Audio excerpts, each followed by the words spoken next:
Just over 6 years ago, the world was introduced to Hollow Knight, a Metroidvania-style game that features a pint-sized, nail-wielding protagonist. I'm not really sure where to begin with Hollow Knight, but I don't think there's a single aspect of the game that isn't absolutely incredible. From its beautifully rendered immersive environments to its bevy of memorable characters, I can only describe Hollow Knight as affectionately crafted and entirely unique.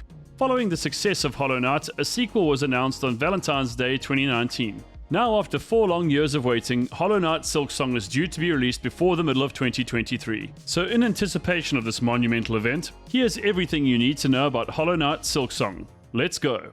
Hollow Knight Silksong sees you take on the role of Hornet, the princess protector of Hallownest, which is where the first game is set. In Silksong, Hornet is captured and taken to a strange new land known as Farloom. After escaping her captors, Hornet embarks upon a pilgrimage to reach a massive citadel at the peak of the kingdom. So other than getting to play as a different character and having a new kingdom to explore, Silksong differs from its predecessor in a number of ways. Firstly, combat seems more fluid and faster paced than the original game. Hornet is a skilled, agile fighter with a range of different moves. For this reason, her movements and fighting style are far more acrobatic when compared with the Knight from Hollow Knight. This does suggest that the learning curve to achieve combat mastery may be more difficult, so for fans who appreciated the simplicity of the Knight, this may come as something of a challenge. You'll also notice that, unlike the Knight, Hornet is pretty vocal. With just about every jump, grab and attack, she'll make sounds and yell as she executes her deadliest moves. This may grind the gears of some fans who are used to the solemn silence of the Knight, but personally I think this addition allows Hornet's fiery, energetic personality to shine through. I somehow also think that this will make encounters with enemies far more intense and immersive.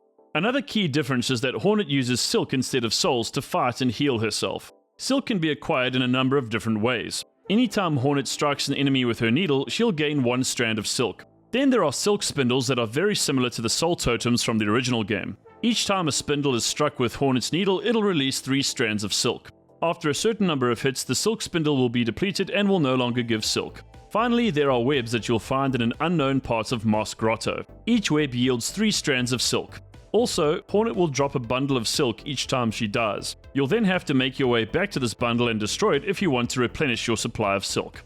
In contrast to the Knight who uses charms, Hornet uses tools in Silksong.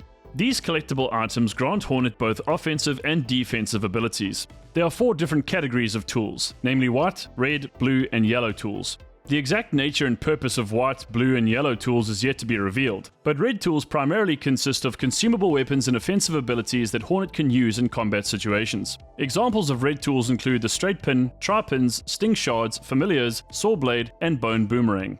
In Hollow Knight, geos served as the in-game currency. Silksong effectively replaces these with 2 currencies known as shell shards and rosaries. You'll need shell shards in order to repair and craft tools, while rosaries will be used to purchase goods. You'll only be able to repair your tools while resting at a bench, and naturally different tools will require different amounts of shell shards in order to repair them. You can acquire shell shards by defeating enemies and destroying shell shard deposits. Rosaries can be acquired by defeating enemies and obtaining them from rosary caches, but unless you put rosaries on a string, you'll lose them when you die. Right now there are only 2 known methods of acquiring rosary strings. You'll either need to pay a vendor to put rosaries on a string or find the ones scattered across Farloom's various locations. And as for the known locations in Silksong, there's Moss Grotto, Deep Docks, Grey Moor, the Citadel, and the Marrow. Much like the Stagways of Hollow Knight, the Marrow will effectively serve as Silksong's fast travel system. By traveling on the back of the Bell Beast, Hornet will be able to get from one area to another much more rapidly. Also, as Dirtmouth served as the hub town in Hollow Knight, Bone Bottom will be the town that Hornet regularly frequents.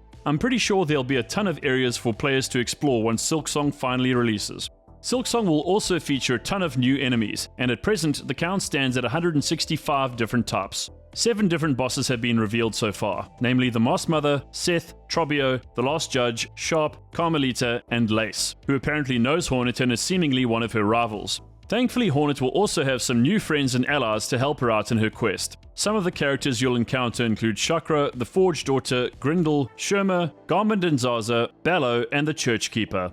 Lastly, Silksong features a quest system that is divided into 4 different categories, namely Gather, Wayfarer, Hunt, and Grand Hunt. You'll be able to take up these quests by interacting with the different characters you encounter throughout the game. In other words, Silksong should keep you busy for many hours. Although an official release date for Silksong hasn't been announced yet, the game should be out at latest by June 2023 and will be available on Xbox, PlayStation, Nintendo Switch, and PC. So are you amped for Hollow Knight Silksong? And are there any other important details I might have missed? Please let me know all your thoughts and opinions in the comments below. If you enjoyed this video, be sure to give it a like and subscribe to the channel so I can keep bringing you hot content on a regular basis. That's it for today. From me and the bugs here at Metasquad, thanks for watching, and I'll see you again in the next video. Later!